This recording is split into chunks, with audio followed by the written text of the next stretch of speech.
ಈಗಿರುವಂಥ ಒಂದು ನ್ಯೂಸ್ ಏನಿದೆ ಇದನ್ನು ಹೇಳಬೇಕಂದ್ರೆ ನಾವು ಕೂಡ ಒಂಚೂರು ಯೋಚನೆ ಮಾಡಬೇಕು, ಮತ್ತು ನಮಗೆ ಒಂಥರ ನಾಚಿಕೆ ಆಗುತ್ತೆ. ಆ ರೀತಿಯಾದಂಥ ಒಂದು ಸುದ್ದಿ ಇದೆ. ಏನು ಅಂತಂದರೆ ನೋಡಿ, ಎತ್ತ ತಾಯಿಯ ಮೇಲೇ ಮಗ ಇಲ್ಲಿ ಅತ್ಯಾಚಾರ ಮಾಡಿರುವಂತಹ ಒಂದು ಘಟನೆ ನಡೆದಿರುವಂಥದ್ದು. ಆ ಘಟನೆಗೆ ಏನೋ ಘಟನೆ ಆಗಿತ್ತಲ್ಲ, ಈಗ ನ್ಯಾಯಾಲಯ ಆತನಿಗೆ ಜೀವಾವಧಿ ಶಿಕ್ಷೆಯನ್ನು ಕೊಟ್ಟಿದೆ ಮತ್ತು ದಂಡವನ್ನು ಕೂಡ ವಿಧಿಸಲಾಗಿದೆ ಅಂತ ಹೇಳಲಾಗ್ತಾ ಇದೆ. ಎತ್ತ ತಾಯಿಯ ಮೇಲೆ ಒಬ್ಬ ಮಗ ಇಲ್ಲಿ ಅತ್ಯಾಚಾರ ಮಾಡಿದಂತಹ ಒಂದು ಘಟನೆ ಆಗಿದೆ.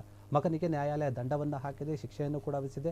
ಅತ್ಯಂತ ಕ್ರೂರವಾದಂತಹ ಒಂದು ಘಟನೆ ಇದು, ಅಮಾನವೀಯವಾದಂಥ ಘಟನೆ ಇದು. ಎಲ್ಲರೂ ಕೂಡ ಚಿಂತೆ ಮಾಡಬೇಕು.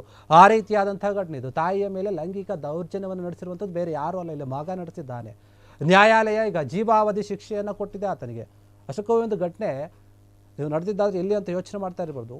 ಇದು ನಡೆದಿರುವಂಥ ಚಿಕ್ಕಬಳ್ಳಾಪುರದಲ್ಲಿ ನೋಡಿ, ಹೆತ್ತ ತಾಯಿಯನ್ನೇ ತಿಪ್ಪೆಗೆ ಎಳೆದುಕೊಂಡು ಹೋಗಿ ಅತ್ಯಾಚಾರ ಮಾಡುವಂಥ ಘಟನೆ ನಡೆದಿದೆ. ಚಿಕ್ಕಬಳ್ಳಾಪುರ ಜಿಲ್ಲೆಯ ಗುಡಿಬಂಡೆಯಲ್ಲಿ ನಡೆದಿರುವಂತಹ ಘಟನೆ ಇದು. ಅಶೋಕ್ ಎಂಬ ಒಂದು ಆರೋಪಿ ಏನಿದ್ದಾನೆ, ತನ್ನ ತಾಯಿ ರಾಮಕ್ಕ 65 ವರ್ಷ ಆಕೆಯನ್ನು ತಿಪ್ಪೆಗೆ ಎಳೆದುಕೊಂಡು ಹೋಗಿ ಲೈಂಗಿಕ ದೌರ್ಜನ್ಯವನ್ನು ಎಸಗಿದ್ದ. ಈ ಒಂದು ಘಟನೆ ಮಾನುಷವಾದಂಥ ಘಟನೆ ಏನಿದೆ ಇದು ಕಳೆದ ವರ್ಷ 5 ಆಗಸ್ಟ್ 2024 ನಡೆದಿತ್ತು. ನಂತರ ಈ ಒಂದು ಗುಡಿಬಂಡೆ ಪೊಲೀಸರು ಈ ಒಂದು ಪ್ರಕರಣವನ್ನು ದಾಖಲಿಸಿಕೊಂಡರು, ತನಿಖೆಯನ್ನು ಮಾಡಿದ್ರು. ಇದಕ್ಕೆ ಸಂಬಂಧಪಟ್ಟ ಹಾಗೆ ಪೊಲೀಸರು ತ್ವರಿತಗತಿಯಲ್ಲಿ ತನಿಖೆಯನ್ನು ನಡೆಸಿ ದೋಷಾರೋಪ ಪಟ್ಟಿ ಚಾರ್ಜ್ ಶೀಟನ್ನು ಸಲ್ಲಿಕೆ ಮಾಡಿದ್ರು ನ್ಯಾಯಾಲಯಕ್ಕೆ.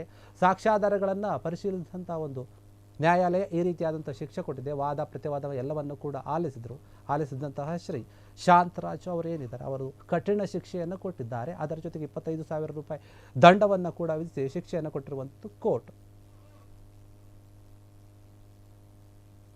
ಗುಡಿಬಂಡೆ ತಾಲೂಕು ಹಿಂಗೆ ನಮ್ಮ ತಾಯಿ ಮೇಲೆ ಈ ಥರ ಮಾಡವನೆ, ನಮ್ಮ ತಾಯಿ ಮೇಲೆ ಈ ಥರ ರೇಪ್ ಅಟೆಂಪ್ಟ್ ಮಾಡವನೆ.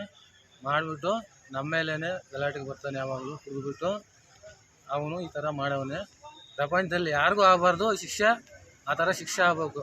ಯಾರು ಈ ಥರ ಮಾಡಬಾರ್ದು ಅಂತ ಶಿಕ್ಷೆ ಕೊಡಬೇಕು ಅವನಿಗೆ. ಅದೇ ಶಿಕ್ಷೆ ಆಗಲಿ ಬಿಡ್ರಿ ಸರ್. ನಮ್ಮೂರವರು ಹೋಗಿದ್ರಂತೆ, ಮಾತಾಡ್ಸಿದ್ರಂತೆ ಅವನ ಹತ್ರ.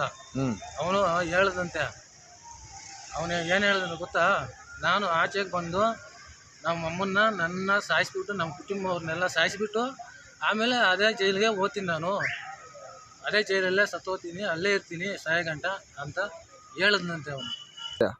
ಬರಲಿ ಬಿಡಿ ಸರ್ ಅಂತ ಅವ್ನು ಬರಬೇಕು. ನಮಗೆ ಈ ಥರ ಮಾಡವನೇ, ಆದರೆ ಯಾರಿಗೂ ಬರಬಾರ್ದು ಈ ಥರ.